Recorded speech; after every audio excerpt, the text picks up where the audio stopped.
Sometimes an app on your phone may stop working or show errors. Here's the solution. First, open the Play Store and tap on your profile icon at the top right. Then select My Apps and Games. Next, tap on the checkmark icon and choose Scan Now. This will scan all your installed apps for any harmful or malicious files. If it says no harmful apps found, move on to the next step. Now, clear cache and data from the app that's causing the issue. To do this, open your phone settings, scroll down to Apps, and find the specific app. For example, Facebook. Tap on it, select Storage, then tap Clear Cache and Clear Data.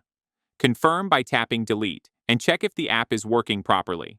If the problem still continues, try uninstalling and reinstalling the app.